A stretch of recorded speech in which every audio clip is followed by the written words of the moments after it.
Irmãos, a paz do Senhor. Amém. A leitura da nossa reflexão na palavra do Senhor nosso Deus, Deuteronômio capítulo 28, versículo 1 a 4.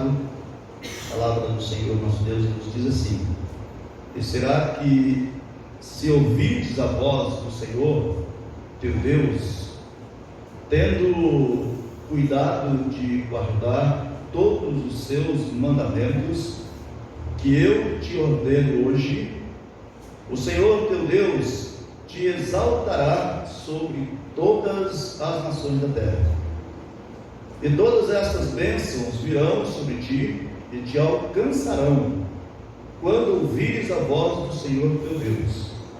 Bendito serás tu na cidade, bendito serás no campo, bendito o fruto do teu ventre, e o fruto da tua terra, e o fruto dos teus animais, e a criação das tuas vacas, e os rebanhos das tuas ovelhas.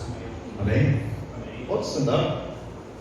Nós somos agradecidos a Deus por Ele ter nos proporcionado mais esta oportunidade de nós estarmos aqui para juntos louvar a Ele, engrandecer ao nosso Deus, celebrar a Ele, adorar a Ele através da nossa oração e também meditar na sua palavra. De repente você poderia estar pensando aí, mas por que tanto isso, né? Por que adorar, celebrar, né? E uma série de outras coisas? É porque o nosso culto ele é recheado. Amém? Amém. Então nós não trouxemos só uma coisa para Deus, não é verdade? Nós trouxemos várias coisas para Deus. Amém. Nós trouxemos o louvor, que é a celebração, nós trazemos a nossa adoração, não é isso? A nossa oração, a nossa súplica, meditamos e refletimos na palavra de Deus, de certa forma, que é um culto com vários quesitos, aonde nós dedicamos ao nosso Deus esse momento de gratidão a Ele por tudo que Ele tem feito por nós. Muito bem. Diante do texto que nós lemos, eu vou refletir com vocês em alguns minutos o que Deus ele promete aos obedientes. O que Deus ele promete aos obedientes. Esse texto de Deuteronômio, capítulo 28, o povo de Israel, ele sai de um período de idolatria, ele sai de um período onde eles foram envolvidos em uma série de desobediência ao nosso Deus. E depois desse período que eles passam, eles puderam ver muitas maldições. Eles puderam ver muitas coisas ruins acontecer na vida da congregação, da igreja. E inclusive dentro do capítulo 27 de Deuteronômio, nós temos aqui um subtítulo que diz assim: olha, as maldições que serão lançadas do monte Ebal.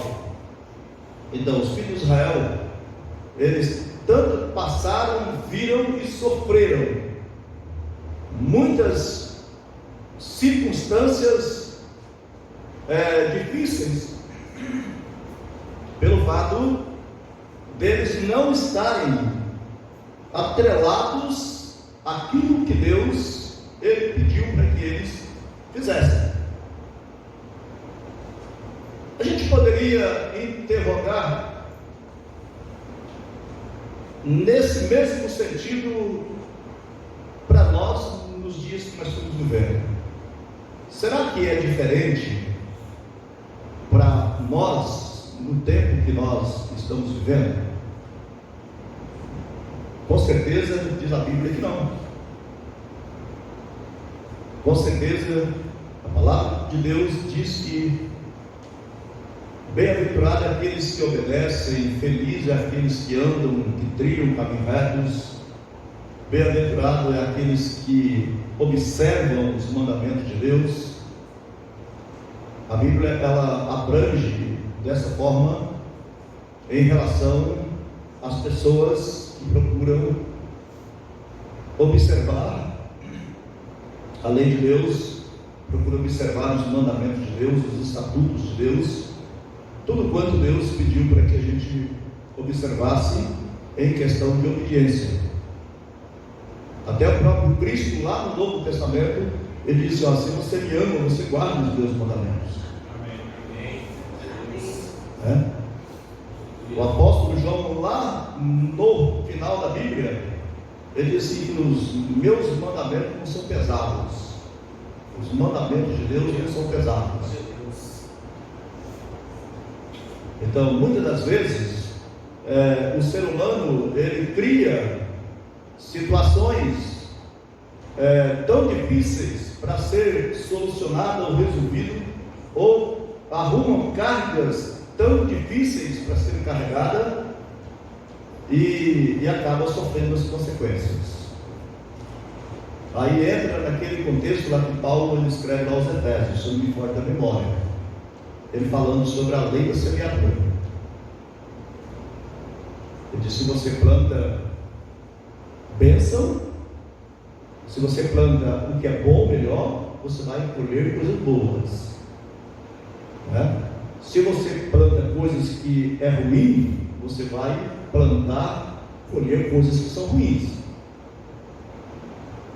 Então é a lei da semeadura. Então, dentro desse contexto todo, nós vamos entender aqui que a primeira coisa é que Deus ele pede para que aqueles que obedecem, aqueles que procuram observar a lei de Deus, exaltar o seu nome. E isso está registrado no versículo 1 que nós lemos. Ele diz: e será que se ouvires a voz do Senhor teu Deus, tendo cuidado de guardar todos os seus mandamentos que eu te ordeno hoje, o Senhor teu Deus te exaltará sobre todas as nações da terra. Amém? Além de Deus ser exaltado, aquele que observa também vai ser exaltado. Amém? Você lembra daquele texto lá que o profeta Isaías escreve no capítulo 58, versículo 13 e o versículo 14?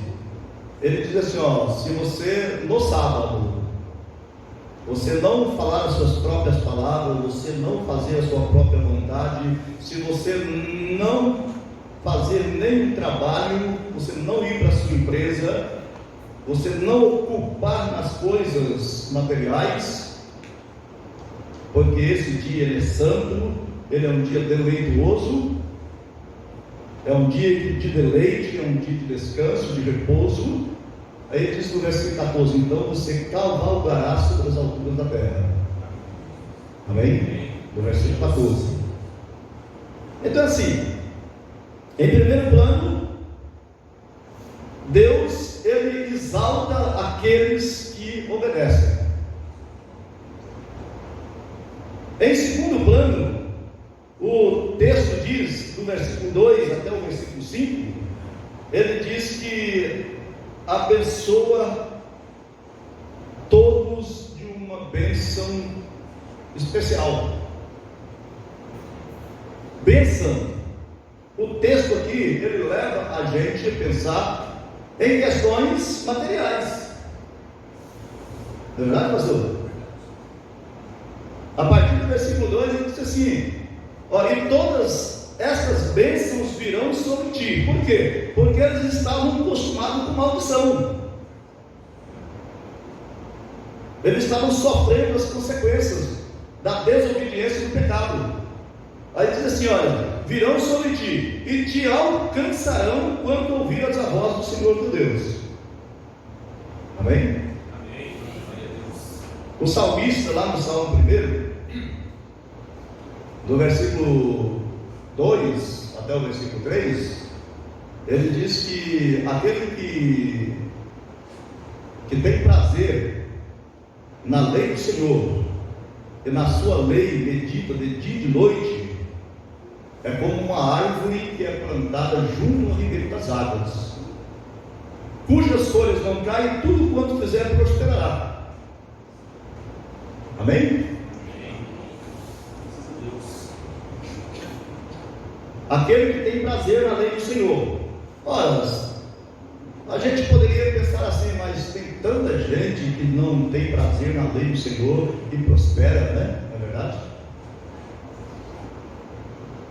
Não é verdade?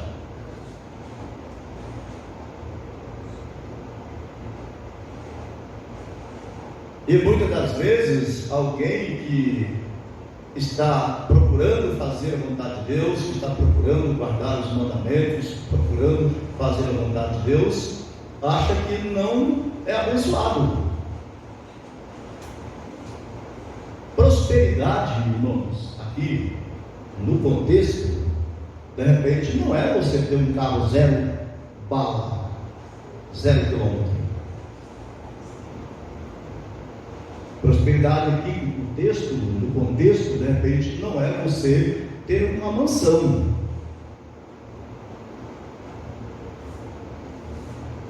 A bênção de Deus, ela não é só nesse sentido.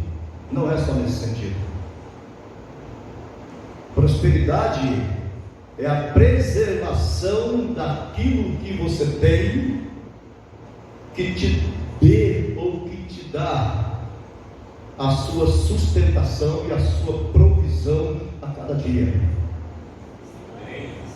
Vou fazer você lembrar comigo. Os filhos de Israel saíram do Egito. No espaço de um ano era para eles chegarem na terra de Canaã. Sair daqui e chegar aqui. Deus fez promessa para eles: vocês vão sair daqui e aqui vocês vão chegar. Terra que manava leite e mel. Aí eles desobedeceram a Deus, e a Bíblia diz que daqui até aqui eles passaram 40 anos. Só isso, 40 anos. Mas dentro do contexto da bênção que nós estamos falando, da prosperidade, o sapato deles furou a sola, pastor? A roupa deles rasgaram? Também não. Mas 40 anos, né, já, 40 anos. Aí eu pergunto para você: isso é bênção ou não? Isso é prosperidade ou não? Porque Deus estava no negócio. Amém? Porque Deus estava no negócio. Apesar dos pesados, apesar de qualquer situação que eles passaram, o que eles viveram, ou algo que eles praticaram, mas Deus não o desamparou. Então, quando nós pensamos aqui, Deus disse: dar-lhe vitória sobre todos os seus inimigos. O versículo 7 do capítulo 28, até o versículo 5 aqui, Moisés escreve dizendo que abençoado ou bendito seria o campo deles, o fruto do ventre, né, o fruto da terra, o fruto dos animais, a criação de vaca, rebanho e etc. Então, tudo seria abençoado. Tudo seria abençoado. Não ia faltar o azeite na botija, não ia faltar palhinha na panela, jamais, não iria, porque Deus, Ele não ia deixar. E o versículo 7 diz: o Senhor entregará os teus inimigos, e se o Senhor entregará os teus inimigos que se levantarem contra ti, feridos diante de ti.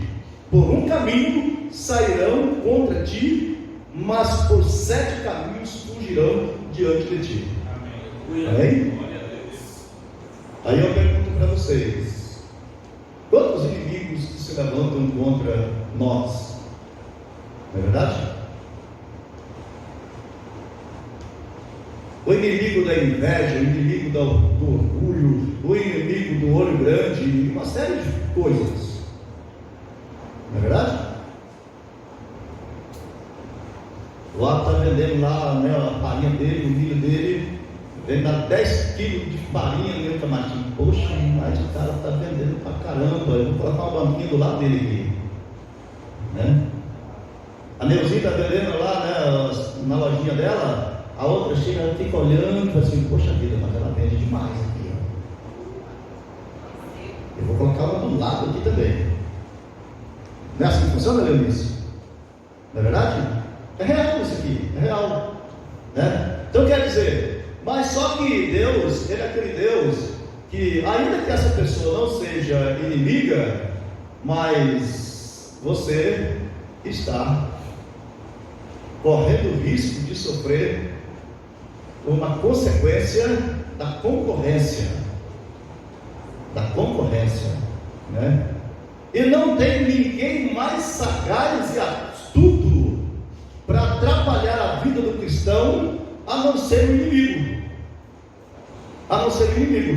Então, quando nós pensamos dessa forma, Paulo escrevendo lá aos Efésios, capítulo 6, versículo 10, ali ele fala que nós temos uma luta, e essa luta não é contra carne e sangue, é uma luta contra as ciladas do diabo, né?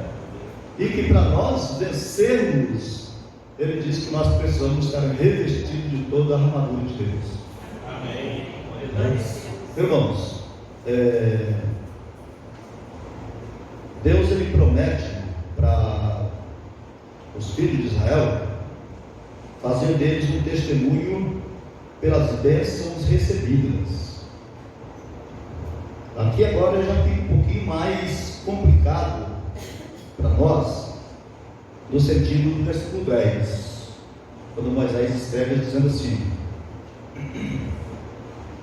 e todos os povos da terra verão que és chamado pelo nome do Senhor e terão temor de ti. Será que tudo aquilo que Deus ele tem feito na minha e na sua vida, vamos pensar dessa forma, tudo que Deus ele tem colocado nas suas mãos para você administrar, tudo que Deus ele tem te proporcionado para que seja bênção na sua vida, de que forma que as pessoas que estão de fora têm visto isso na sua vida? Porque de repente, como cristãos que somos, de repente nós esperamos que as pessoas só olhem para nós pelo fato de nós vestirmos uma roupa decente, né? Temos um testemunho cristão diferenciado, mas de repente as pessoas estão olhando em nós para observar se em todos os detalhes da nossa vida nós estamos agindo como cristãos. Não é verdade? Concorda comigo? E a palavra de Deus aqui diz que Deus ele desvia o inimigo por 7 caminhos, e depois no versículo 10 aqui ele diz que a terra verão que é chamado pelo nome do Senhor e terão temor de ti. Não é temor de Deus não, temor de ti, temor daquele que obedece a Deus, daquele que faz a vontade de Deus. Então, dentro desse contexto aqui, nós observamos que Deus ele derrama bênçãos na nossa vida, ele nos proporciona aquilo que nós precisamos, mas para que isso seja também bênção na vida de outras pessoas. Amém? Amém? E é exatamente isso que nós aprendemos nesse texto. Olha só: abrir-lhes os seus tesouros. Dentro do texto do capítulo 28 e no versículo 12, Moisés ele escreve dizendo assim: o Senhor te abrirá o seu bom tesouro, o céu para dar chuva à tua terra no seu tempo, e para abençoar toda a obra das tuas mãos, e emprestarás a muitas gentes, porém tu não tomarás emprestado. Amém? Você lembra daquele texto lá que Malaquias escreveu no capítulo 3 e versículo 10? Você lembra desse texto? Quando o profeta Malaquias disse assim: olha, que você pode fazer prova do Senhor, que você pode fazer prova de Deus. Quando nós somos ou procuramos ser fiéis naquilo que Deus ele tem colocado nas nossas mãos. Não é só o inimigo que vai ser retirado da nossa vida, da nossa frente por 7 caminhos, mas você pode ter certeza que a enfermidade ela pode até bater na sua porta, na sua casa, na sua vida ou na sua família, mas Deus vai fazer que ela seja repreendida. Amém? Qual é o seu propósito diante de tudo isso que nós estamos pensando aqui em relação a ter uma fidelidade com Deus naquilo que Deus ele quer e ele exige que nós façamos? Finalizar aqui com o versículo 13. Fazer com que sejam cabeça e não cauda. Fazer com que nós sejamos cabeça e não cauda. Você sabe por que muitas vezes o adventista ou o sabatista ele trabalha no sábado? Você sabe por quê? É porque ele se posiciona como cauda. Ele se posiciona como a parte mais frágil da situação. Antes dele entrar no emprego, ele não conversa com o patrão que ele é sabatista. A verdade é essa. Então, é uma situação, eu estou colocando essa questão, porque o versículo 13, ele diz assim, só para a gente finalizar: e o Senhor te porá por cabeça e não por cauda, e só estarás em cima e não debaixo, quando obedeceres os mandamentos do Senhor teu Deus, que hoje te ordeno para o guardar e fazer. Amém? Aí tem que ter fé, tem que ter crença. Não é verdade? Aí tem que ter fé, tem que ter crença.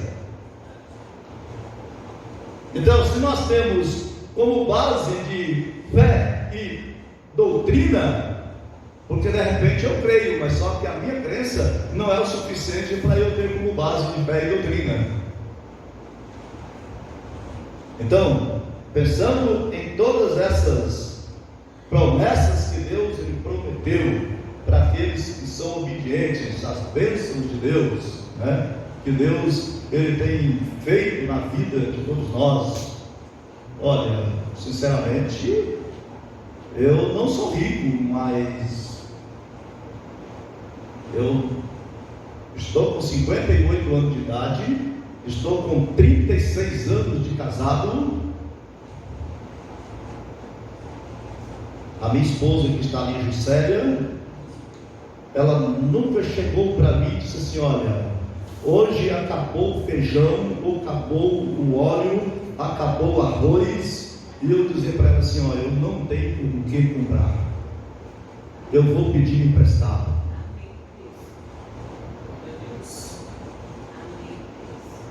Estou com 36 anos de casado. Sabe, irmãos, quantos meses eu paguei de aluguel na minha vida? 6 meses de aluguel. Estou dizendo isso aqui não é para minha exaltação. Eu estou dizendo isso aqui para que Deus, Ele seja glorificado e por uma questão de agradecimento a Deus por tudo que Deus Ele fez na minha vida. Amém? Permito, mas quem paga aluguel não é abençoado? Não é essa a questão. Não é essa a questão. Eu estou dizendo para você que Deus, Ele é provedor. Deus, Ele fez promessa. Deus, Ele cumpre as suas promessas. Amém? Deus cumpre as suas promessas. De repente Deus, Ele deixa você passar uma situação que não é boa, para lá na frente você ter bonança e ter uma vida abençoada, e você ter a oportunidade de louvar, engrandecer e adorar a Deus. Amém? Tudo isso pode acontecer. Se tudo fosse bênção, não é verdade? Se tudo fosse bênção, a enfermidade não entrava, ela não alojava, para que você não sofresse as consequências. Mas você é abençoado, você observa os mandamentos de Deus, procura obedecer a Deus, a enfermidade vem, você passa por essa situação, você passa por consequência, e Deus diz assim: olha, você precisa glorificar o meu nome nesse sentido. Você vai ser curado, você vai ser curada, você vai alcançar a bênção, para que o meu nome seja glorificado, para que eu seja testemunhado por você. Amém? Irmãos, esse é o caminho. Esse é o caminho que Deus, Ele venha proporcionar a mim e a você, a todos nós, aquilo que nós precisamos a cada dia. Amém? Que Deus continue abrindo as portas para você, o seu emprego, a sua empresa, a sua família. Não é verdade? Coisa maravilhosa é você olhar para os teus filhos e dizer assim: olha, meus filhos são saudáveis. Não é verdade? Que bom você olhar para dentro da sua casa e dizer assim: olha, não tem ninguém doente ou paralítico ou inválido dentro da minha casa. Não é verdade? E muitas das vezes nós esquecemos que Deus, Ele é aquele Deus que prometeu milhares de bênçãos e promessas na nossa vida. Que Deus abençoe as nossas vidas.